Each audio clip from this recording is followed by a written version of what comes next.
اور ہم ہی نے تم کو ابتدا میں مٹی سے پیدا کیا، پھر تمہاری شکل و صورت بنائی، پھر فرشتوں کو حکم دیا کہ آدم کے آگے سجدہ کرو، تو سب نے سجدہ کیا لیکن ابلیس کہ وہ سجدہ کرنے والوں میں شامل نہ ہوا۔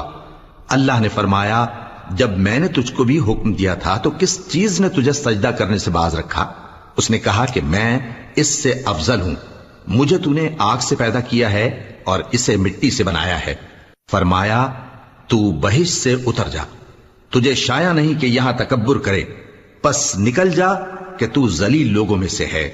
اس نے کہا کہ مجھے اس دن تک مہلت عطا فرما جس دن لوگ قبروں سے اٹھائے جائیں گے۔ فرمایا اچھا، تجھ کو مہلت دی جاتی ہے۔ بولا کہ مجھے تو نے گمراہ کیا ہی ہے، میں بھی تیرے سیدھے رستے پر ان کو گمراہ کرنے کے لیے بیٹھوں گا، پھر ان کے آگے سے اور پیچھے سے اور دائیں سے اور بائیں سے غرض ہر طرف سے آؤں گا اور تو ان